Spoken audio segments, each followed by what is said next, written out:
원래 강의는 영어로는 lecture, 독일말로는 이제 포월레숭인데 lecture는 이제 렉티레라고 하는 이제 라틴어 읽어준다는 말에서 나온 거예요. 그러니까 독일말도 앞에서 읽어준다는 뜻이고 포월레숭이 기본적으로 이제 강독인데 강독이라고 좀 하기 어려운 게 교수가 자기 강의안을 가지고서 읽어주면은 옛날에는 인쇄 기술이 발달하지 않아 가지고 학생들이 다 받아 썼어요. 엄청 힘들었겠죠. 근데 이제 지금은 이렇게 학생들도 강의 교재를 다 가지고 있기 때문에 이제 강의가 강독으로 바뀔 수 있었죠. 영국 같은 경우는 지금도 강의는 이제 렉처라고 그러고, 렉처러 그러면 강사, 리더, 읽어주는 사람이라는 뜻은 리더는 우리로 따지면 한 부교수 정도 될 거예요. 프로페서는 정교수만 프로페서라고 그러고 영어는 영국 대학에서는. 근데 이게 강독만 하면 강의가 지루하니까 내가 중간중간 설명을 좀 많이 가해주고 다른 이야기들도 많이 집어넣으려고 애를 쓰고 있어요.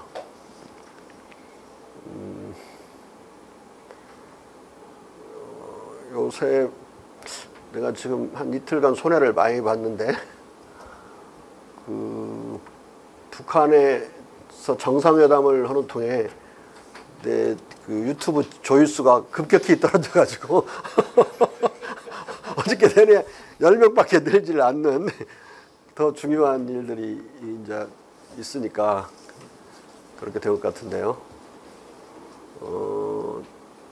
정상회담 관련해서는 이제 한 3가지 정도가 아주 특징적이던데 거기서 15만 능라도 그 체육광장인가 거기에서 15만 명 평양 시민을 향해서 10분간 문 대통령이 연설한 거, 이건 아마 획기적인 역사의 터닝 포인트라고 볼 수가 있어요. 처음으로 남한 대통령이 자기들을 향해서 말하는 이야기도 처음 들었을 뿐더러 그리고 그 내용도 아주 좋아서 길지도 않았고, 그리고 김정은 위원장이라는 분이 아주 진주처럼 다스리는 나라에서 그 연설만큼은 소개하는 소개자 노릇밖에 안 했어요. 문 대통령이 연설할 거라고 그런 형식이나 이런 것도 극진한 예의를 갖춘 점도 돋보였지만은 그 내용에서 우리 민족은 우수합니다. 우리 민족은 강인합니다. 우리 민족은 함께 살아야 됩니다. 이 3마디 말이 여러와 같은 박수를 끌어내는데 사실 올바른 말만 간단하게 누구나 알아들을 수 있게 했던 것 같아요.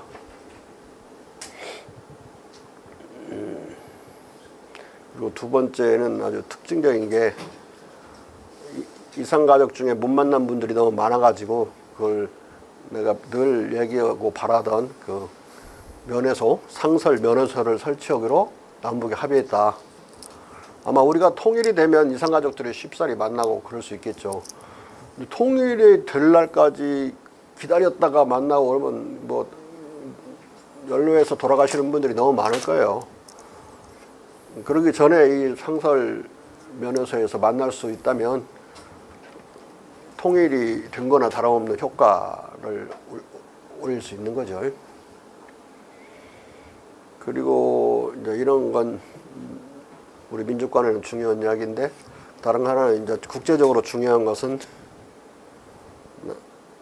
북미 간의 관계가 잘 나가다가 또 틈새가 많이 벌어져 가지고 약간 교착 상태, 북미 회담이 교착 상태에 빠진 상황인데 미국으로부터 위임받고 부탁받은 것도 있고 또 북한으로부터 부탁받은 것도 있고, 그래서 서로 전해주는 역할, 북미 회담의 틈새를 다시 좀 좁히는 그 역할이 이제 정치적으로 국제적으로는 제일 중요한 이제 목표였는데 어느 정도 그것도 달성이 됐다고 생각해요. 북핵 문제는 기본적으로 미국이나 우리나라나 세계에 다 관련된 문제지만 그래도 1차적으로 이제 미국이 더 근본적으로 관련되어 있는 문제다. 우리는 두 번째 관련국이라고 볼 수가 있죠. 그대로 그대로 장거리 미사일이나 핵보다 우리가 두려운 건 그대로 장사정 포죠. 평양에서 그 근교에서 우리한테 바로 쏠 수 있는 거니까. 근데 그대로 탄도미사일은 미국을 겨냥하고 있기 때문에 미국과 직결된 군사적 이해관계가 있다. 바이탈한 인터레스트가 있는 거죠. 그래서 우리는 그 북미 간의 궁극적으로 북미 간의 회담을 통해서만 해결될 수 있는 이 북핵 문제, 비핵화 문제를 잘 되게 촉진시켜주는 역할을 우리 한국 정부는 해야 된다고 생각을 해요. 그러니까 남북 간의 1차적인 문제가 아니고 우리는 민족 화해와 평화가 1차적인 문제인 거죠. 북핵 문제는 북미 간의 1차적인 문제고 그들은 남북 화해나 평화에 대해서 2차적인 관심밖에 없어요. 자기 문제가 아니니까. 서로 약간의 이제 서로 긴밀히 연결되어 있다 약간의 역할 분담처럼 되어 있는 현실을 우리가 받아들이고 그렇게 본다면은 왜 문 대통령에게 가가지고 왜 비핵화 해답을 확실히 받아오지 않았느냐 이걸 이번 평양 정상회담에 대해서 자꾸 요구하고 핀잔하고 그러는 것은 뭐 엿먹구호는 아니라도 거의 이제 고추밭 보여줬는데 왜 문 대통령이 고추 왜 그 쪼림 안 갖고 왔냐 이런 거 요구하는 거나 마찬가지라서 약간 빗나간 것이다. 고추밭을 보여줬으면 이제 고추 쪼림을 담그는 건 북미 간에 이제 만나서 해야 되죠. 고추밭이 있다는 건 확인해 줬으니까. 그리고 의지가 있다. 고추밭을 보여줄 의지도 있고 고추밭이 있는 것도 어느 정도 알았고 그리고 바로 보고하지 못할 비밀 내용도 있다고 그랬었잖아요. 좀 기다려볼 필요가 있게 성급하게 굴 필요는 없다. 비판을 의식하면서 하는 건데요. 하는 말인데 NLL을 팔아먹었다 이런 이제 비판도 있고 그런데 그런 비판은 바른 지적이라고 볼 수 있지만 잊지 않아야 될 대목이고 나중에 우리가 양보할 수도 있는 문제이기 때문에 나중에 우리가 양보했다는 걸 분명히 북에 알려주고 북도 나중에 다른 문제에서 양보하도록 할 수 있는 카드로 우리가 생각을 하고 야당이 괜히 트집 잡는 것처럼만 생각하지 않는다면 그런 지적도 그런 비판적 지적도 의미가 있는 것이다. 응? 종합하면 북미 간의 비핵화 합의를 하는데 중요한 효과가 있는 그런 정상회담이었다 이렇게 평가할 수 있을 것 같아요. 안보 문제를 여기다 내세워서 성과를 희석시킬 필요는 없다. 이유는 남북 간의 친화야말로 최대의 안보이기 때문에 친해져 버리면은 서로 총질할 이유가 없어지는데 그보다 더 센 안보가 어디 있겠어요. 그리고 우리 민족인데 아마 그 막 정상회담 하는 장면들 이런 걸 보면서 남북에서 우는 사람들이 많이 있을 것 같은데 나는 뭐 그렇게까지 울진 않았는데 아무튼 감격스러운 장면들이 꽤나 여러 군데서 있었다.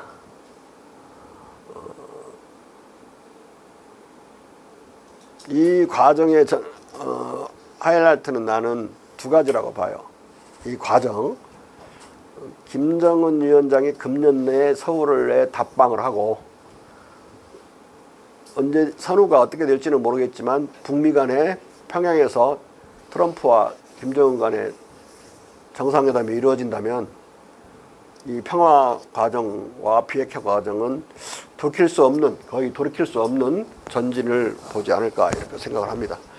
지금으로서는 두 정상회담의 가능성이 다 높다고 봐요.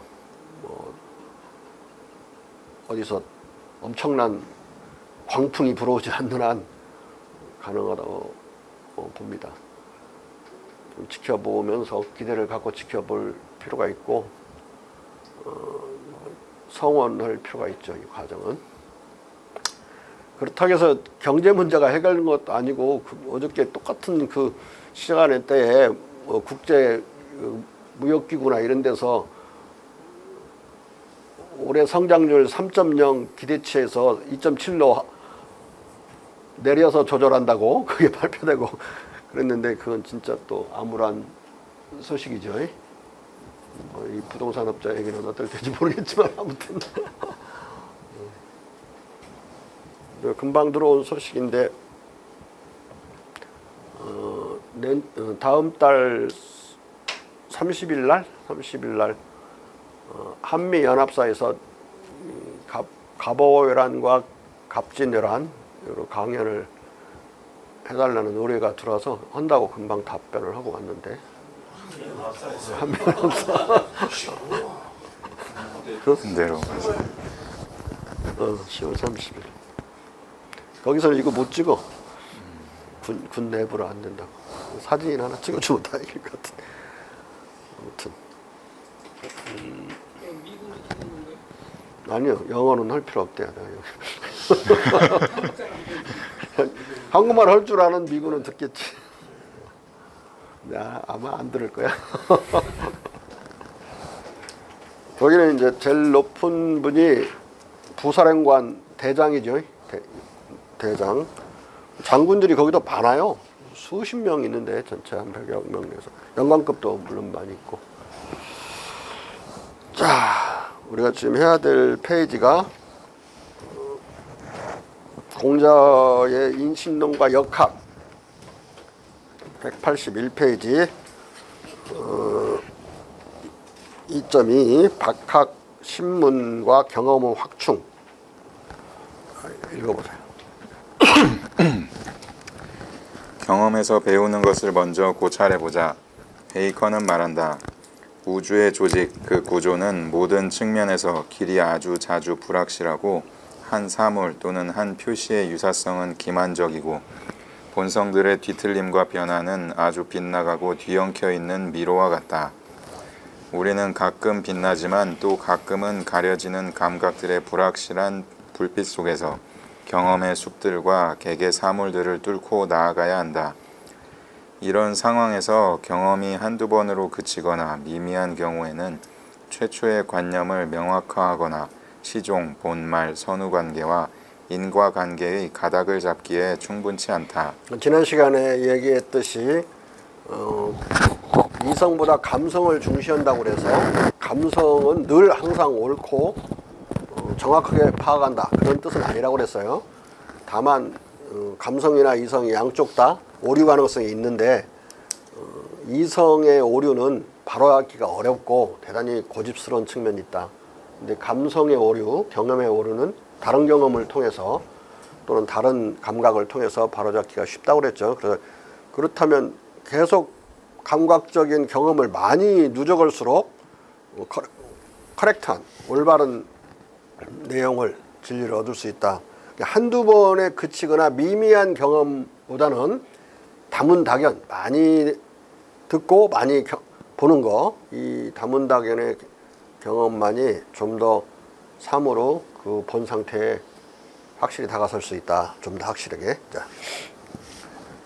이런 상황에서 경험이 한두 번으로 그치거나 미미한 경우에는 최초의 관념을 명확화하거나 시종, 본말, 선후관계와 인과관계의 가닥을 잡기에 충분치 않다.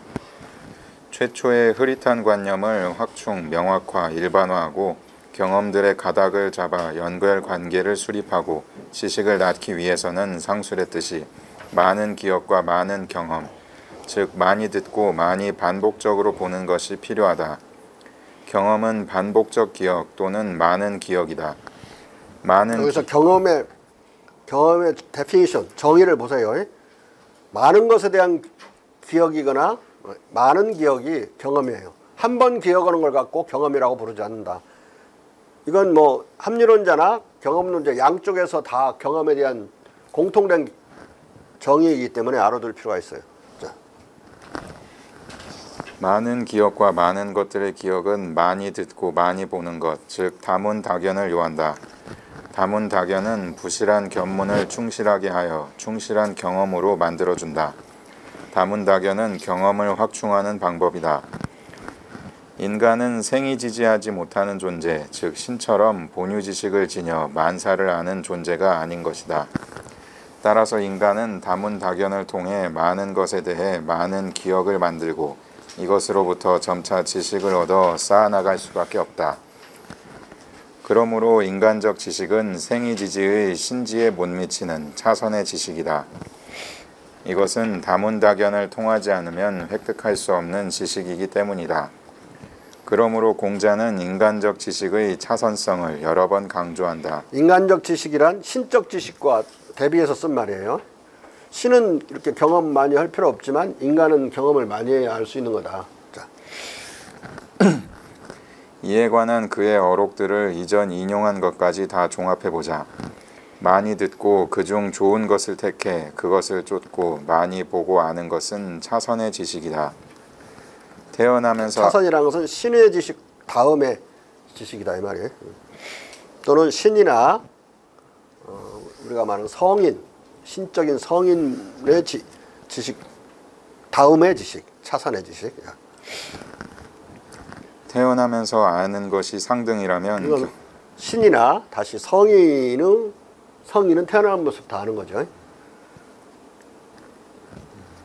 태어나면서 아는 것이 상등이라면 경험에서 배워서 아는 것은 차등이다. 그 한자 말에 아비 생이지지자라고 되어 있는데 그 아비를 빼세요. 그냥 생이지지자 상야 이게 막 아비가 괜히 들어갔어요. 나는 생이지지자가 아니라 옛 경험을 중시해 힘써 탐구하는 자다. 나는 나면서부터 아는 자가 아니라 옛 경험을 중시해 힘써 탐구하는 자다. 아비 생이지지자 호고 미니구지자야라고 지난 시간에도 여러 번 나왔었죠. 요새 말로 하면 나는 합리론자가 아니라 경험론자다 이 말이에요. 이 말을 이렇게 그 시대에는 합리론, 경험론 이런 말이 없었으니까 공자가 자기의 용어로 표현을 한 거예요. 이렇게. 근데 이것을 옛날 서당걸 읽듯이 하게 되면 나면서부터 아는 사람이 아니라 호고 미니구지도 어떻게 되는 거냐면 옛 것을 좋아해서 민첩하게 그것을 구하는 자다 이렇게 해석을 했어요. 그러면 아무 뜻도 안 돼요. 그게 옛 것을 좋아한다는 건 지나간 옛날 일들만 뒤적인다는 소리처럼 들리고 이 고는 경험 내용을 말하는 거야. 경험을 좋아해서 그것을 힘써 이 민자는 민첩할 때 민자가 아니라 그런 뜻, 빠르다는 뜻이 아니라 힘쓸 무자나 같아요. 이 민은 힘써서 구하는 자다 이런 말. 에? 민첩의 민자가 빠르다는 뜻만 있는지 알면 이게 오독을 하게 된단 말이에요. 오역을 하게 돼. 빠르다만 아니라 힘쓰다는 뜻도 있다. 호고민이 구지자는 학이 지지자다. 상등의 신적 지식이 아닌 인간의 차등의 지식을 추구하는 자는 경험에서 배워서 아는 자이고 옛 경험을 중시해 힘써 탐구하는 자다. 이것은 정신 속의 선엄적 본유 지식과 선엄적 연역 범주로부터 여타 지식을 도출해내는 신적 성인의 연역법을 인간의 학술 세계에서 퇴출하고 다문다견의 경험으로부터 지식을 도출하는 귀납법을 인지의 지식 산출 방법으로 승인한 것이다. 많이 듣고 그중 좋은 것을 택해 그것을 쫓고 많이 보고 안다는 명제의 다문다견은 바로 중용의 박학, 널리 경험에서 배우는 것과 상통하는 말이다. 다문다견과 박학은 나와 소와 가까운 우리의 관점에 사로잡혀 빠져드는 관점주의를 극복하게 하고 감성적 지각을 보편화해 준다. 관점주의에 대한 설명을 잘 알아야 돼요. 관점주의. 관점주의는 자기의 특정한 관찰 각도와 특정한 이익 관점에서 보고 들어 오류, 착시, 착각, 착오, 오해 등과 뒤섞여 있는 지각을 절대화하는 사고방식을 가리킨다. 관점주의는 베이컨이 말하는 동굴의 우상의 전형적인 형태다. 관점주의는 자기 관점에서 본 것이 진리라고 우기는 거예요. 그런데 자기도 여러 관점을 달리하면서 방향을 바꿔서 볼 수도 있는 거고, 나의 관점에서 본 것이 또 타인의 관점에서 타인이 본 것과 의견을 교환할 수 있어서 그걸 수정해야 되죠. 그래야 좀 더 올바른 의견이 되니까. 관점을 여러 개를 하면 할수록 더욱더 올바른 것이 돼서 관점주의를 완전히 극복할 수 있는데, 여러 개가 어느 정도 돼야 되느냐. 공자는 백성의 모든 눈이 보는 관점, 모든 관점이죠. 그 정도 돼야 신적인 관점과 같아진다고 그랬어요.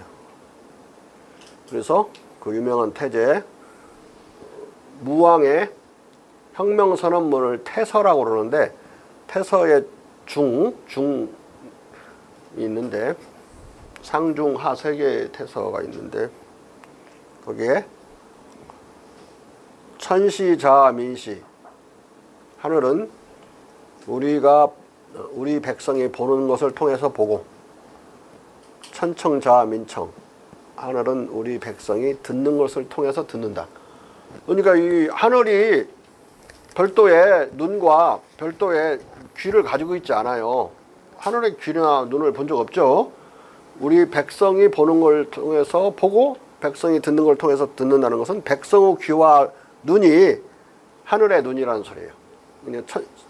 민심즉 천시모고 통하는 말이 되는데, 이 말은 인식론적으로 이해하면 가급적 최대의 많은 사람들이 본 거, 들은 거, 그것이 경험 중에는 세이프한, 가장 안전한 경험이다 이 말이에요. 신적인 경지에 간 경험이니까, 이 경험론적인 입장에서는 정치를 잘하려면 민심을 잘 참조해야 잘하겠죠.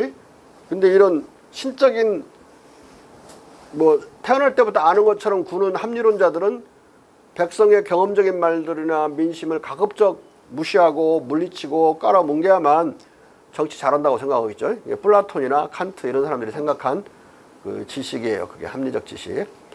공자의 지식은 백성이 보는 것을 가장 안전한 경험이고 가장 안전한 지식으로 보는 하늘의 입장과 상통한 입장을 취했다. 뒤에 이런 말이 다시 나옵니다. 자. 반면 박학은 여러 각도와 관점에서 거듭 보고 들을 뿐만 아니라 과거와 현재의 무수한 일반 대중과 역사의 관점에서 사물을 보고 느끼고 대중의 공론을 듣는 다문다견이다. 박학은 다문다견이라 같은 말이에요. 박학은 지식이 많다, 학식이 많다 그런 뜻이 아니라 널리 경험한다. 학이 경험한다는 뜻이라고 그랬죠. 널리 경험한다. 이 말이나 다문다견이나 같은 말이에요. 그렇죠. 다문다견도 공자 말이고 박학도 공자님 말씀이에요. 응? 근데 뜻을 알고 써야 돼요. 널리 경험한다. 자. 다문다견의 최고 경지는 나라의 온 백성, 천하의 온 백성이 보고 듣는 것이다. 하늘도 이 온 백성의 견문을 존중하고 따른다. 따라서 무왕은 말한다. 하늘은 우리 백성이 보는 것을 통해 보고 우리 백성이 듣는 것을 통해 듣는다. 다문다견 또는 이게 완전 외우세요. 천시자 민시, 천청자 민청. 다문다견 또는 박학은 이 민시, 민청을 존중하고 따르면 따를수록 그만큼 적실해지고 그만큼 하늘의 경지에 접근한다. 이러한 박학만이 유사한 경험의 충분한 반복을 보장하고 관점주의, 동굴의 우상을 해소해 우리의 경험에 얼마간 공간을 초월한 일반성을 마련해준다. 이 베이컨이 관점주의를 동굴의 우상이라고 한 이유가 있어요. 관점주의의 원말은 퍼스펙티비즘은 니체의 말이에요. 니체는 내가 여기서 관점주의를 부정적인 말로 쓰고 있는데, 니체는 어차피 관점주의에 인간이 빠질 수밖에 없는데 아예 그냥 관점주의로 가자. 거의 이제 자포자기적인 관점주의의 긍정이에요. 그래서 관점주의의 오류 가능성은 어떻게 배제하느냐.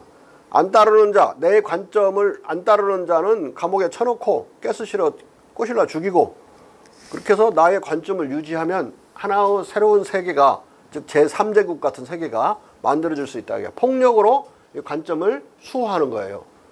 무서운 사상인데, 근데 이 관점주의는 감성적 인식을 하는 한, 또는 그 감성적 인식에 사로잡혀서 생각하는 한 피할 수 없는 거라고 니체는 봤어요.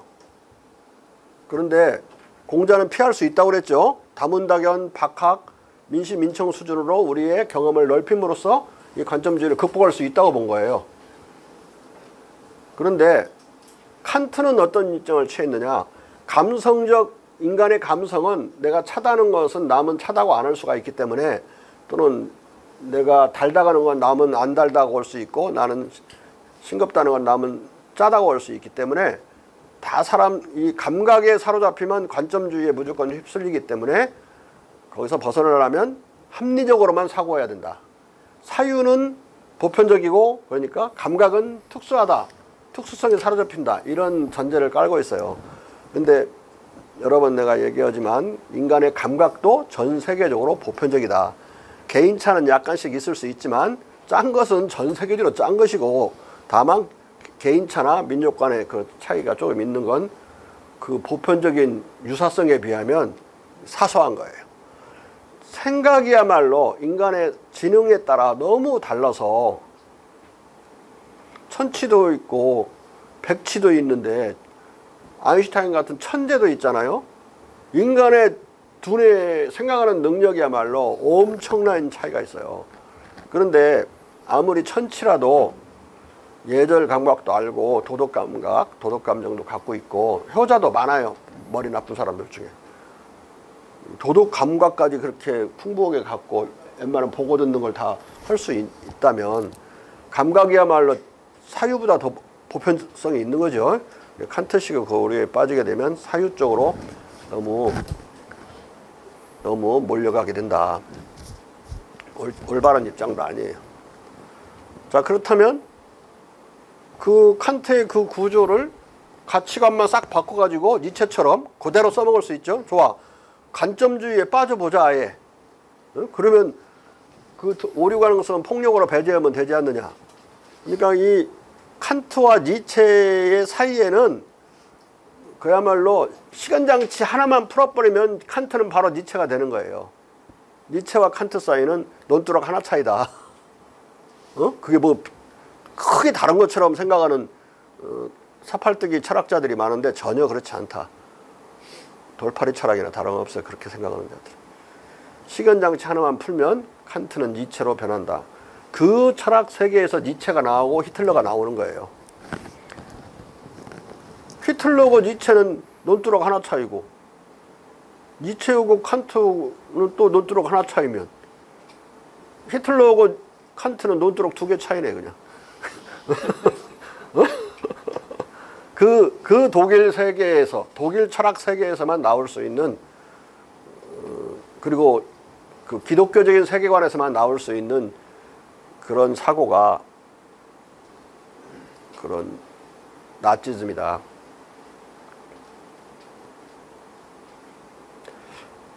기독교적인 세계관을 내가 말하는 것은 창세기부터 쭉 최근에 내가 다시 정독을 한번 해봤는데, 남의 민족을 인종청소를 하는 사례가 내가 시어본 것만 해도 6개예요. 그리고 신의 분노라는 게, 야훼의 분노가 어린이와 여자들까지 싸그리 죽이고 오라고 그러는데 안 죽이고, 사울 왕인가 안 죽이고 오지요. 여자와 어린이들은 안 죽이고 오니까 그 분노해가지고 사울을 최초의 그 유대 이스라엘족의 왕을 임명한 건데 X를 하고 무효를 시켜요. 그런 것들 포함해서 한 6건 정도의 인종청소가 나온다. 그런데 최대의 인종청소는 노아의 방주에 올라탄 자들을 제외하고는 싸그리 인류를 말살시키는 그 노아의 방주 사건이에요.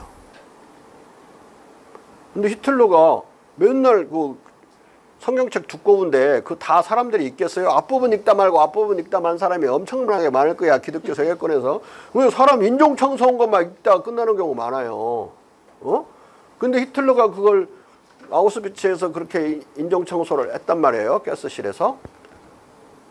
하나는 그렇게 많이 죽였는데 자기는 뭐 800만, 1000만 정도 죽였는데 뭐 그렇게 큰 죄고 큰 대수냐 이렇게 생각하기가 쉬운 거다. 동양은 특히 극동은 그런 역사적 사례도 신화도 없어요. 사람을 그렇게 죽이거나 천인 공로할 짓을 하거나 홀로코스트를 한 적이 없어요. 아는 거 있어? 어? 사람을 그렇게 죽인 적이 없고 일본군들이 남경 대학살, 상해 대학살을 했는데 규모가 한 30만 명 정도를 죽여요. 각각. 그 1000만, 2000만 히틀러가 죽인 규모에 비하면 일단 하나는 천문학적이고 하나는 이게 수십만 명 규모라서 사람의 인명은 다 똑같이 중한 것이지만 일단 그 홀로코스트 규모가 완전히 다르죠. 근데 만약에 더 죽였으면 일본군이 전쟁은 더 빨리 패망했을 거예요. 동양은 그런 잔인한 짓을 참아내지 못하고 눈으로 보지 못하니까 더 일본군에 대해서 나머지 민족들은 더 분노했겠죠. 더 용기 있게 막 항전을 했을 것이다. 만약 히틀러 같은 짓을 했다면 일본 민족이 말살당했을 거예요. 거꾸로. 일본이 인종청소 당했을 가능성이 커요. 근데 그런 역사를 가지지 않은 문명권이라 그들도 양심이 있었는지 히틀러 흉내 낸다고 그렇게 한 거거든요. 근데 흉내는 못 냈어 결국은. 그래서 그 문화 전통과 만약에 이런 식의 인간의 경험을 우습게 알고 이런 칸트적인 사고가 결합하게 되면 나치즘으로 가는 건 순식간이에요. 그리고 정당화되는 것도 순식간이고. 자. 다문다견을 통한 박학에는 이런 경험적 일반화 기능이 있다. 그러나 어떤 오묘한 대상의 경우 우연히 겪는 현상이나 사건을 통해 경험을 넓히는 박학만으로는 정교하고 정밀한 경험을 마련하기에 충분치 않을 수 있다. 이런 경우에는 특별한 의식적 물음을 설정하고 여기에 관심을 집중하고 그 결과를 정밀하게 실측하고 분석하는 정교한 실험이 필요하다. 실험은 의식적으로 기획된 실제적, 실측적 관찰 경험이다. 공자는 이것을 중용해서 신문, 상세하게 살피고 정밀하게 따져 묻는 것으로 규정한다. 이제 신문이라는 공자의 용어는 오늘날 실험이란 말과 같다. 따라서 학이사의 학은 박학과 신문을 포괄하는 것이다. 계몽적, 비판적 경험론의 비조 프란시스 참 앞에서 설명하다가 빠졌는데 왜 동구로 우상이라고 했느냐. 베이컨은 모든 사람은 자기 자신 개체의 동굴에 갇혀 있다고 그랬어요. 자기 개체성을 동굴이라고 했어요. 자기 개체성 관점에서 보니까 늘 자기 개체의 관점에서만 보는 거죠. 그래서 관점주의라는 말이나 동구로 우상, 자기 관점을 너무 받드는 거, 그 동구로 우상이라는 말이나 같은 말이다. 오래된 말이지만 같은 말이고, 관점주의는 니체가 긍정적으로 쓴 말이지만 나는 여기서 부정적으로 쓰고 있고, 부정적으로 쓰는 네거티브한 의미에서의 관점주의는 부정적인 의미로 베이컨이 쓴 동구로 우상과 동일한 말이다. 자. 계몽적, 비판적 경험론의 비조 프란시스 베이컨의 경험 개념도 박학과 신문, 즉 박물지와 실험을 포괄한다. 그리고 베이컨에서 뉴턴을 거쳐 휴메에 이르는 영국의 경험 철학에서 익스페리먼트는 경험과 실험을 동시에 의미했다. 따라서 뉴턴으로부터 휴메에 이르기까지 익스페리멘탈 필로소피 또는 익스페리멘탈 논리지는 경험 철학과 실험 철학 또는 경험과 실험의 지식의 의미를 아우른다. 그러니까 익스페리멘탈 필로소피 그러면 오늘날로 번역하면 실험 철학이라고 그래야 되는데 뜻이 안 통하게 되죠. 이렇게 되면 경험이란 말로도 이게 쓰였기 때문에 또 실험 익스페리멘탈 난리지도 경험 지식인데 실험을 포함하기 때문에 오늘날 영어로 번역하면 실험 지식이 돼서 너무 협소해져 버리죠. 자.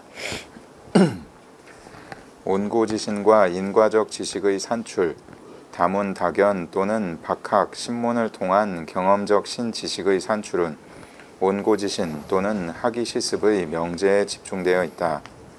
경험적 신지식은 아직 100세의 스승인 성인이 3000년 뒤에 다시 나타나도 바꾸지 않을 정도로 일관된 과학적 학식이 아니지만 경험적 일반성을 지닌 지식이다. 가령 수많은 벚나무를 여러 번 보고 벚나무의 명백하고 판명한 관념을 형성해 여러 종의 벚나무를 알고 이를 포괄하는 식물 종류로서의 벚나무라는 일반적 지식을 얻으면 이것은 다문다견의 경험으로 할 수 있는 최대한 지식인 경험적 일반 지식을 얻는 것이다. 그러니까 이게 벚나무를 하나 본다고 해서 한 번 보고 또 그것만 본다고 해서 벚나무를 알 수 있는 게 아니죠. 빨간 꽃이 피는 벚나무, 흰 꽃이 피는 벚나무, 왕벚나무, 뭐 잔벚나무, 온갖 벚나무들을 많이 알아야 그 금방 본 그 벚나무 최초의 벚나무를 우리가 알 수 있기 때문에 참 많이 봐야 돼요. 한 번은 봄으로 경험으로 끝나지 않는다. 자. 또한 햇볕이 비치면 문나무가 자란다는 사실을 여러 번 보고 기억해서 이 기억을 바탕으로 이 햇볕과 나무의 성장 간의 관계를 인과관계로 아는 것은 하나의 새로운 일반적 인과 지식이다. 이것도 또 하나의 일반적 경험 지식이다. 인과관계에 대한 이 일반적 경험 지식도 다문다견의 경험으로만 생겨난다. 여기서 햇볕은 아무런 합리적 근거 없이 원인으로 간주되고 나무가 자라는 것은 결과로 간주된다. 그리하여 가령 큰 나무에 가려 잘 자라지 못하던 작은 나무가 큰 나무의 벌목으로 햇볕이 잘 들게 되었다면 우리는 이것으로부터 장차 이 작은 나무도 잘 자랄 것이라고 예감한다. 벌목으로 햇볕이 잘 들게 된 것은 과거의 일로서 원인이고 작은 나무가 잘 자랄 것이라는 것은 미래의 일로서 결과다.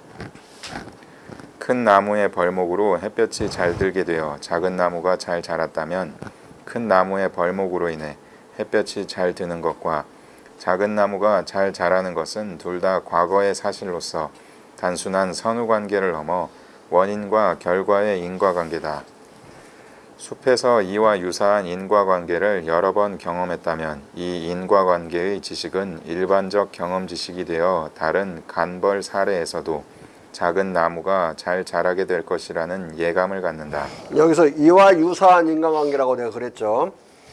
동일한 관계가 아니에요. 왜냐하면 햇빛도 늘 동일한 햇빛이 아닐 것이고 그 잘 자라게 벌목되는 나무나 잘 자라게 되는 작은 나무도 다 같은 나무들이 아니란 말이에요. 유사할 뿐이지 나무들로서. 유사한 관계를 우리가 아는 거니까 어떤 과학적 관계도 그렇게 정밀한 관계라고 생각하면 경험과 스스로를 신격화하는 거예요. 유사한 개연성의 지식만을 얻을 뿐이다. 아무리 정밀한 경험과학이라고 하더라도 경험과학인 한에서는 그렇게 될 수밖에 없다. 수학이나 그런 기하학이 아니기 때문에 우리가 지식을 진짜 구하는 건 경험과학에서만 구하죠. 그게 우리에게 유용한 것이고 수학은 거의 유용성이 지난 시간에도 말했지만 많지 않은 거예요. 나중에 유용하게 쓰여질 때가 어느 때 있긴 하지만 자. 이처럼 경험은 거듭 기억된 옛 것이고 이것으로부터 언제나 따라서 미래에도 그 원인과 결과가 반복될 것으로 예감하는 것은 새로운 지식이다. 이 옛 것이란 말을 영어로는 더 패스트라고 많이들 하는데요. 패스트 익스피리언스라고도 하고 과거의 경험. 근데 우리 한자에서는 고자를 쓰거나 옛 고자를 쓰거나 연고 고자를 써서 이 옛 것을 표현하는데 이 한문을 하는 지금까지 공자를 해온 사람들이 이것을 역사적인 의미로만 쓴 거예요. 역사적인 기록만을 옛것으로 봐가지고 인식론적인 의미를 다 파괴해버렸다. 경험이란 뜻이야 그냥. 지나간 경험. 아까 호고 미니 구지자야에서처럼. 자. 이 반복적 유사 경험으로부터 항상적 인과관계의 새 지식을 얻어 언제나 타당한 것으로 어느 정도 일반화할 수 있으면 선후의 일 사이의 연관성에 관한 새로운 지식이 발생한다. 아리스토텔레스에 의하면 지식과 생산적 기회, 테크네는 경험을 거쳐서야 비로소 사람에게 생겨난다. 비슷한 경우들에 관해 경험으로 얻은 여러 이미지로부터 한 가지 보편적 개념이 생겨날 때 지식과 생산적 기회가 이루어진다.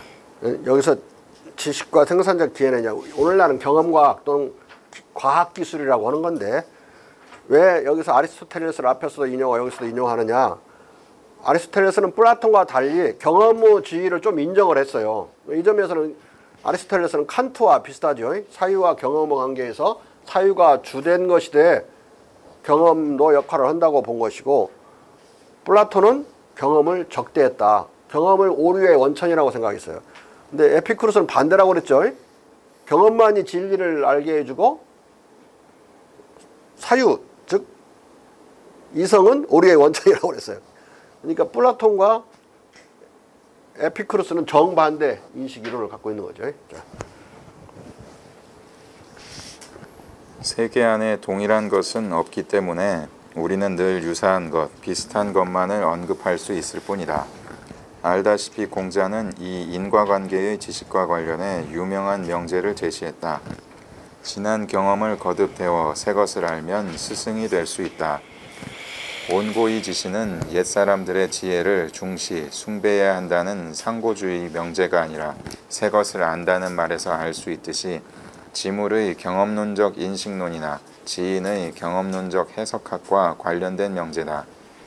온고의 온은 원래 식은 음식을 따뜻하게 데운다는 뜻을 가지고 있지만 여기서 전이되어 거듭 데우다는 뜻도 아울러 가지는 글자다.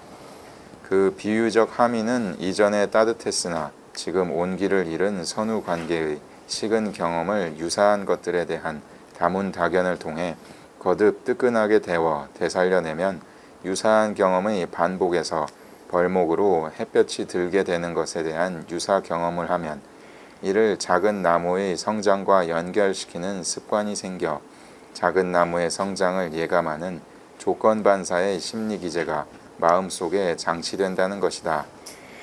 앞서 상론했듯이 기억의 누적에 의한 습관화와 예감은 둘 다 내감의 주요 인식기능에 속한다. 1900년 파블로프가 발견한 조건반사는 일정한 조건의 반복 경험으로 조건적 연결에 대한 인지 습관이 형성되면 본능적 자극, 반응 체계가 없더라도 본능적 무조건 반응의 행동이 연결되어 일어나는 동물 생리적 현상을 가리킨다. 개가 먹이를 먹을 때는 늘 침이 나오는데 이 침 나옴은 먹이에 대한 무조건 반응이다. 그러나 개에게 먹이를 줄 때마다 종소리를 울리면 개는 이 조건에 익숙해질 때쯤 종소리만 울려도 침을 흘린다. 먹이를 곧 줄 것으로 예감하는 것이다.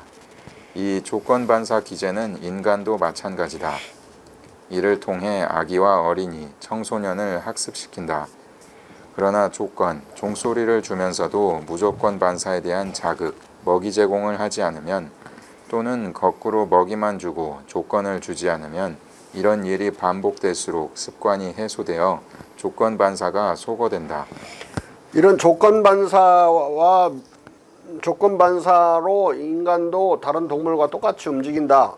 이 말이 틀린 건 아니에요. 그렇지만 여기서 내가 인식론적 차원의 경험 차원에서 지금 한정해서 쓰는 말이라고. 그런데 이제 행태주의라는 것은 뭐냐? 그것만 있고 나머지 그 이상의 인간의 행동 이유들은 없다고 보는 것이 비헤이버리즘, 행태주의야. 그래서 이 학습에다가 이걸 투입해가지고 이렇게 저렇게 거의 이제 개 훈련시키듯이 교육을 시키는 게 1970년대 미국에 엄청나게 유행해서 한국에서도 막 가르치고 많이 그랬는데, 인간은 이런 감정이 감각 차원에서만 있는 게 아니라 인간이 공리적인 행위도 하고 이익을 추구하기도 한다 이 말이죠. 그다음에 유의적인 행위, 재미를 위해서 이익을 희생해서 움직이기도 하고, 여러분들 돈 놀라고 돈 엄청 많이 쓰죠. 술값 많이 버리지. 응? 사람들 놀라고. 또 아름다움을 위해서 예술활동에도 돈을 많이 쓰죠. 또 도덕적인 행위도 인간은 한다. 그렇기 때문에 이런 행태주의처럼 조건반사식으로 인간이 단순하게 움직이기만 한다. 그건 잘못된 거다 이 말이에요. 그렇게도 움직이지만 우리가 인식을 할 때는 이렇게 움직이는 측면이 있어서 인용한 것이지, 요게 인간의 행동 모티브의 전부라고 내가 말하는 게 아니야. 이건 아주 극소수 일부일 뿐이야. 이렇게 이런 모티브는 금방 내가 말한 대로 인간은 공리적 모티브, 유의적 모티브, 미학적 모티브, 도덕적 모티브 크게 이런 정도로 움직인다. 여기에도 하나도 안 섞어놓은 모티브도 있을 수 있어요. 어떤 프로베, 어떤 실험, 모험 같은 것은 도대체 그 목적이 뭐지? 모험은 애매하잖아요. 탐험 이런 거 탐험도 분명히 사회적 행위인데 목적이나 모티브가 분명치 않고 뭔가를 찾으려고 헤매는 그런 행동이라서 아까 내가 말한 네 가지 그 모티브에 속하지 않는, 그렇지만 전형적이지 않고 모든 사람들이 전부 그렇게 움직이는 것은 아니고 소수 사람들이 움직이기 때문에 내가 정치학, 사회학적으로는 중요성이 없어서 배제하는 거지, 그게 인간의 행위가 안 오는 것이라서 배제하는 건 아니에요. 자. 온고지신의 지식 산출에서도 반복이 조건반사의 습관을 만들고 유사 경험을 거듭 데우는 반복만이 이 습관을 유지시킨다. 따라서 인과관계에 대한 새 지식을 얻고 유지하기 위해서는 온고가 필수적인 것이다. 온고의 반복 경험이 늘수록 큰 나무의 벌목과 작은 나무의 성장 간의 인과관계에 대한 믿음 또는 예감으로서의 새 지식은 확실성이 증가한다. 자, 여기서 인과관계에 대한 믿음, 예감 이런 것들을 보세요. 이게 자연과학에서 가장 중시하는 법칙이 인과관계의 법칙이고 필연성이라는 거예요. 다른 말로 코설리티, 인과관계는 영어로 코설리티라고 그러는데 코설리티와 니세서티, 필연성은 같은 말이에요. 인과적 필연성이 필연성이라고 불리는 거니까 이 필연성이라는, 즉 다른 말로 자연 법칙이라는 그것에 근저에는 사람의 한낱 믿음이 깔려 있을 뿐이에요. 그러니까 그게 그렇게 자연과학적 법칙이라고 해서 신적인 법칙인 것처럼 착각하면 안 된다. 인간의 습관적 믿음이 그 뒷받침을 해줄 뿐이다. 알아들었어? 자연과학에 대한 숭배에 빠지거나 자연과학 또는 과학에 대해서 절대적으로 옳을 것이라고 생각하는 그 미신을 과학주의라고 그래. 과학주의. 옛날 공산주의자들이 빠졌던 거죠. 그 이전에 사회주의는 윤리적 사회주의인데 우리는 과학적 사회주의다.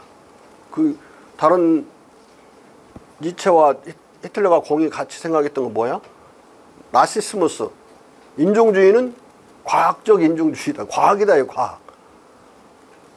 Der Rassismus ist wissenschaftlich. 그래서 인종주의는 과학적이다. 과학이다. 그래서 니체의 태제죠. 뭐 과학으로 사람을 죽이면 범죄 아닌가?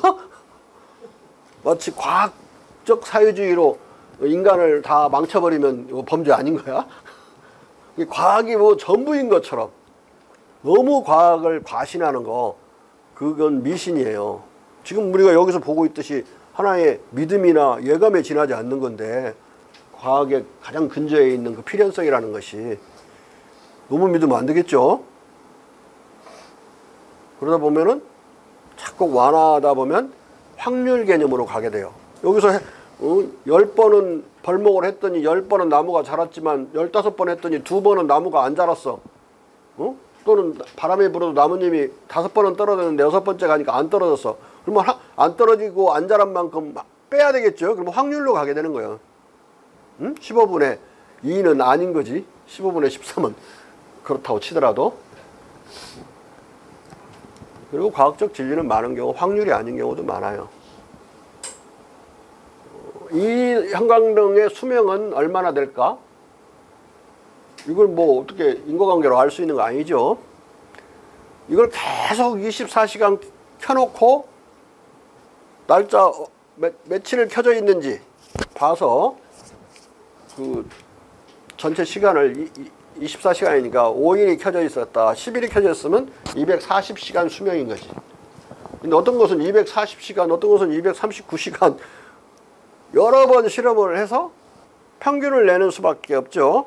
결국은 여기서 인과관계로 이 수명이라는 과학적 사실을 아는 게 아니라 많은 경험을, 실험을 종합해서 평균 내서 하다 보니까 어디로 가는 거예요? 아까 확률도 통계로 가는데 결국은 이런 것도 통계로 가서 지금 과학적 진리는 대체로 스타티스틱, 통계로 귀착하는 경향이 있어가지고 오늘날 빅데이터 시대는 이제 선거 예측도 빅데이터에 많이 잡힌 사람이 이기고 그러는데 데이터가 많을수록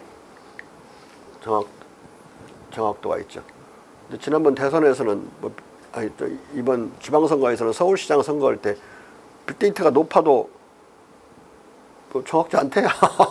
안 맞아 떨어지지. 그런 걸로 따지면 안철수 후보가 박원순 후보를 이겨야 되는데 안 그랬죠. 확 뒤집혀서 나왔으니까. 그러니까 빅데이터 양이 더 천문학적으로 많아야 될 것 같다. 자. 지식의 양은 조금도 증가하지 않지만 그 확실성은 경험의 반복된 수와 정비례로 증가하는 것이다. 그리하여 믿음은 확신으로 발전하고 인과관계는 필연적 관계로 보인다. 이와 확신, 단순한 믿음과 처음에는 단순한 믿음, 나중에는 좀 더 강한 스트롱한 빌리프, 나중에는 막 확신을 쓸 정도까지 믿음이 생겨요. 그 확신이라고 내가 표현했는데 돌멩이를 하늘로 던지면 떨어져요. 떨어지지? 근데 10번 던지면 어떻게 돼? 떨어지지? 100번 던지면 10,000번 던지면 떨어지죠. 그런데 한 번 던져도 지식은 똑같이 떨어진다고, 10,000번 던져도 지식은 똑같이 또 떨어진다야, 낙하한다야. 근데 무슨 차이가 그 사이에 생겼느냐? 10,000번 던져본 사람하고 저 안 던져본 사람하고 차이는 뭐냐면 10,000번 던진 사람은 10,000배 확신을 해요. 저 사람은 확신을 못하지. 왜냐하면 유보를 계속해야지. 아직 안 던져봤으니까 아직 결론을 못 내린다고는 프로바빌리티 정도에서 그치는 거예요. 근데 나중에 자꾸 프로바빌리티가 확실성을 향해서 경험 빈도가 늘어날수록 확실성을 향해서 가는 거예요. 무슨 알겠죠? 그러면 자연과학적인 진리라고 믿을 만한 것들은 대체로 수도 없는 반복적 경험이 누적된 경우가 많다고. 그러니까 그걸 의심하면 오히려 의심하는 사람이 이상하게 보일 수 있는 거죠. 자, 경험으로 우리가 알 수 없지만 많은 경험을 통해서 확신을 가진 것 중에 하나가 유명한 파스칼의 사례인데, 사람이 죽는다는 걸 경험을 다 해본 사람이 누가 있어? 지금 우리 인구가 얼마 정도 되죠? 78억, 80억이라고 쳐요. 80억이 다 죽을 때까지 자기가 기다리면 자기가 먼저 죽으니까 아무도 그걸 경험해본 사람은 없어요. 그렇죠? 그렇지만은 주변에서 많은 사람들이 나이 먹어감에 따라 결국은 죽는 것들을 여러분은 이 나이까지 계속 경험해왔고, 문상도 많이 가서 술도 막 먹고 문상 핑계대고 옆으로 세기도 해보고 막, 그래서 결국은 사람은 나이 들면 죽는다는 걸 나의 경험 범위 내에서 또는 친구들과 나의 합친 경험의 범위 내에서 반복할수록 확신을 갖게 된 거죠. 근데 그걸 의심하게 되면 사람은 신처럼 오래 살 수 있다고 그렇게 생각하는 사람이 있다면 이상하게 생각하겠죠, 사람들이. 그런 경우를 증명에 의한 명증성이라고 그렇게 불렀는데, 증명에 의한 명증성, evidence from the proof, 증명에 의한 증명은 여러 번 경험했기 때문에 증명한 거예요. 그게 수학적 명증성과 어떻게 다르냐? 수학은 그냥 불변적인 거예요. 한번 수학적인 그런 것은 동서 남북도 없이 정확하고 또 고금도 정확한 거니까 어떻게 보면 불변성과 영원성을 가지고 있죠. 근데 그것과 차이는 그 에비던스, 그 명증성이 좀 떨어지는 거죠. 어떤 유보가 있느냐? 이 증명에 의한 명증성은 뒤에 다시 나오겠지만은, 지금까지 나의 경험, 우리의 경험으로는 그럴 것이라는 것이 확실한 경우. 그렇지만은 그 이상의 경험이 있을 경우에는 어떻게 될지 모르니까 유보를 해두지만, 이것을 다른 말로 바꾸면 어떻게 표현할 수 있냐면, 지금까지 경험으로 봐서 그것이 일어날 거라고 믿을 이유는 다인데 안 믿을 이유는 제로인 경우, 그것을 증명에 의한 명정성이라고 해요. 우리가 과학적 경험과학의 명정성은 이제 거기에 의존해 있는 거예요. 네? 내일 해가 또 두 번째 파스칼이 들었던 사례에 좀 약간 철학적 그 농담을 위해서 들었던 게 내일 해가 뜰지 안 뜰지는 내일 가봐야 한다.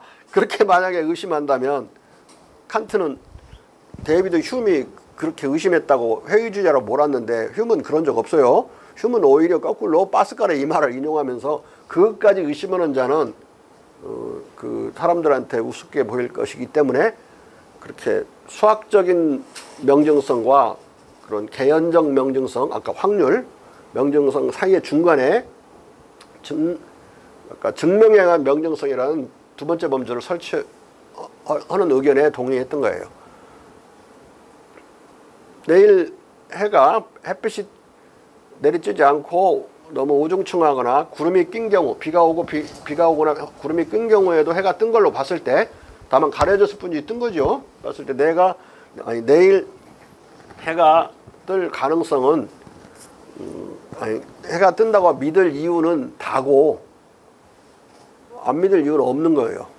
뭐 내일 가봐야 제일 확실하겠지만 안 믿을 이유는 없기 때문에 그런 경우는 증명에 의한 지금까지 쭉 경험적 증명에 의한 명정성이 있는 진리라고 봐요. 진짜로 끝까지 내일 가봐야 안다고 우기면 그 사람은 틀리지는 않을지 몰라도 사람들한테 우스꽝스러운 사람으로 비춰질 수가 있죠. 파스칼이 들었던 두 가지예요. 누가 사람이 죽는다는 걸 경험으로 증명한 적이 있느냐, 내일 해가 뜬다는 사실을 경험으로 증명한 적이 있느냐. 증명할 수가 없지. 내일 가야 경험을 하는 건데. 네? 그렇지만 결국은 그 말에 대한 휴메의 답변은 이거야. 믿어야 될 이유는 다고, 지금까지 경험상 믿지 않을 이유는 없는 경우는 증명에 의한 명정성, 그러니까 증명에 의한 진리라고 본다. 프로프에 의한. 자, 읽어. 이와 같이 인과적 지식은 실은 확신인 것이다. 믿음이나 확신은 하나의 감정이다. 따라서 필연적 인과성은 칸트가 생각하듯이 지고지순한 선험적 연역 범주가 아니라 파블로프의 개도 잘 느끼는 감정에 지나지 않는 것이다. 이 칸트가 지고지순하게 생각한 이 연역 범주, 인과율이라는 연역 범주를 내가 개 정도 수준에 이제 깔아내린 것은 칸트를 그 정도, 개 정도 보는 거예요, 그냥. 자. 필연적 인과관계라는 인식적 지식은 이렇게 확신의 감정을 통해 형성되는 것이다. 큰 나무의 벌목과 작은 나무의 성장 간의 연접 또는 연기에 대한 반복적 기억이 증가할수록 이 연접 또는 연기를 인과적 연결로 여기는 습관적 믿음이 확고해지고, 인과적 연결에 대한 습관적 믿음은 확고해질수록 인식적 지식으로 여겨진다. 자, 이 연접, 컨정크션 또는 연기, 석세션, 나무의 벌목이라는 사건이 있고, 그 다음에 작은 나무가 잘 자라는 일이 연이어 벌어지고 있을 뿐이지 두 개는 연결되어 있지 않아요. 근데 이게 반복해서 경험하면 아니 연결된 걸로 생각하는 거예요. 자, 우리 의도를 가지고 이걸 내가 들었어요. 들으면 내 의도로 이걸 들으려고 하는 나의 의도, 동기하고 이 듣는 행위가 또 들려지는 이 결과가 마치 나의 야기적인 의도, 이걸 야기하려는 의도죠. 야기적인 의도를 내가 가지고 이렇게 벌어지듯이 당구공이 저 당구공을 딱 때리면 맞은 당구공이 움직이잖아요. 그러면은 첫 번째 당구공은 내가 큐로 때렸기 때문에 움직이는 거, 나의 의도에 의해서 인과적으로 일어났다고 볼 수가 있는데, 두 번째 당구공은 그냥 이 당구공이 저 당구공을 때렸을 뿐이에요. 이 때린 당구공은 그렇게 야기하려는 의도가 있느냐? 없어요. 근데 거기에 의도가 있는 것처럼 넣어가지고 인과주의를 생각하는 거야. 왜? 이런 일이 반복적으로 일어나니까 여러 번 반복해서 하게 되면 믿게 되죠. 마치 여기에 코우잘 포스가 있는 것처럼, 그걸 일으키려는 의도나 힘이 있는 것처럼 우리의 의도와 사물과의 관계에 그런 일이 있었던 것을 유사하게 생각해가지고 거기다 집어넣는 거예요. 그렇지만 그 당구공은 다른 당구공을 움직일 수도 있는 힘이지만 다른 일도 할 수 있는 거예요. 당구공을 때려서 움직이는 일만 하는 게 아니라 사람을 아프게 할 수도 있고 뭐 여러 가지 다른 걸 할 수 있는 것이지 거기에 딱 고정돼서 픽스돼 가지고 그걸 하려는 인텐션을 갖거나 모티브를 가진 거 아니거든요. 자, 이 대목이 이해하기 어려운 거지만은 실제로 이해를 해야 돼요. 그런 인과적 야기의 힘이 이 사물들과는 없는 거예요.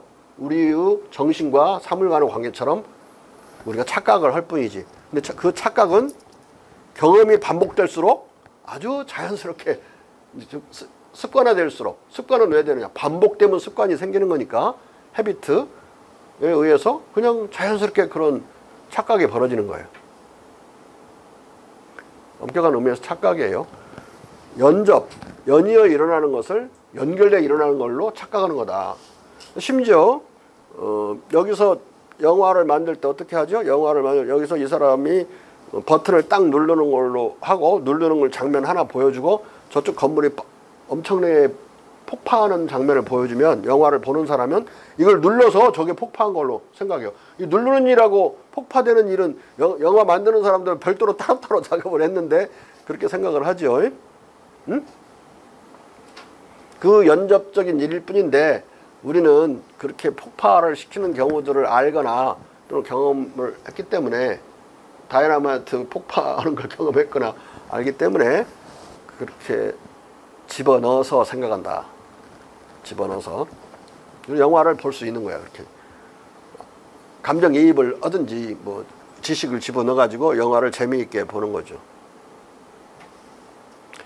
연속 동작이 아닌데도 활동사진 영화를 또 이렇게 쭈르륵 연결돼서 일어난 거 아니죠. 근데 인간은 보는 것들이 착시가 있기 때문에 그 약간의 차이가 있는 걸 못 보기 때문에 연속해서 움직이는 것처럼 사람들이 그 장면이 많을수록 더 부드럽게 움직이는 것처럼 나타나죠. 만화를 해볼 때 움직이는 만화 그런 거 많이 그려야 자연스럽게 움직이는 걸로 보이죠. 많이 그리면 그릴수록. 그것도 착각이에요. 그 착각을 이용해서 영화도 만들고 만화 영화도 만들고 그러는 거예요. 착각이 좋은 거지. 없으면 큰일 나는 거야. 자. 필연적 인과관계에 대한 인식적 지식은 실은 이 습관적 믿음인 것이다. 자연과학에서 가장 중요한 지식 범주가 인과적 지식인 한에서 그 엄정한 자연과학도 실은 습관적 믿음이라는 감정에 기초한 것에 불과하다. 따라서 자연과학적 지식은 엄밀히 말하면 엄정한 것이 아니라 개연적인 것이다. 자, 여기까지 이제 중요한 명제예요. 자연과학 지식도 엄밀히 따지고 들어가면 개연적인 것이고 확률이 높은 그런 지식인 거예요. 그러면 probable한 knowledge라고, probability, 개연성은 영어로 probability라고 철학에서. 자, 점은 과학과 반대되고 점치는 건 반과학적이고 막 그렇게 열불 내는 과학주의자가 있다고 치자. 그 과학주의자는 대부분 공산주의자들이 그런 경우가 많은데 북한에서는 무당도 엄청난 탄압을 받아요. 남한에서는 무당들이 탄압받는 경우 없죠. 그렇지만 멸시는 당하지 주로. 그냥 멸시하는 사람의 멘탈리티 속에 들어있는 이 과학이라는 믿음, 그 자체가 미신이에요. 그러면은 그냥 믿음에 기초한 건데 그것도 뭐 그 점쳐서 맞을 거라는 것도 믿음이잖아요. 믿는 사람 안 믿는 사람에 따라 태도가 달라지는 거니까. 그리고 사실상 믿는 사람의 경우에 맞는 경우도 많아요. 얼마만큼 맞는지는 뭐 두 가지 조건에 다 크게 차이가 나는데 일단 그 점쟁이나 그 주역이나 사주를 보는 사람이 실력이 아주 좋으면 정확도가 적중도가 높아지죠. 근데 실력이 좋은 사람이 많아, 엉터리가 많아. 엉터리가 95%예요. 5% 정도 찾기도 힘들어. 누가 그런지 서로 그 세계는 일반인들은 알 수가 없는 세계이기 때문에. 그리고 사주도 공부한 사람들 얘기하면 공부할수록 어려운 거예요. 맞추기가 좀 어려울 때도 많은데. 그러면 다른 거 하나는 듣는 사람이 잘못 과장되게 들을 수 있어요. 그 점친 것을. 정확히 잘 들을 수 있는 사람이어야 되는데 95%의 오류 가능성과 잘못 들을 가능성이 겹쳐서 곱하게 되면 대체로 또 그것만 본 사람들은 점은 안 맞아. 이거 확실할 수 있는 거예요. 근데 정확한 사람한테 정확히 본 사람들, 모 재벌 이런 사람들은 무지하게 비싸게 모셔서 보고 그러죠. 그런 사람들은 맨날 맞는다고 생각하고 중대한 대형 투자를 선진국에 할 때는 가서 사주를 보든지 점을 보든지 하고, 프랑크푸르트에서 큰 우리 재벌 회사들이 지사 열 때는 여기서 우리 무당 모시고 가가지고 거기서 고사지네요. 프랑크푸르트에서 내가 유학할 때 거기는 없으니까 무당이 한국 무당을 비행기로 싣고 가서 거기서 고사를 지는 거예요. 그날 개소식 어느 날.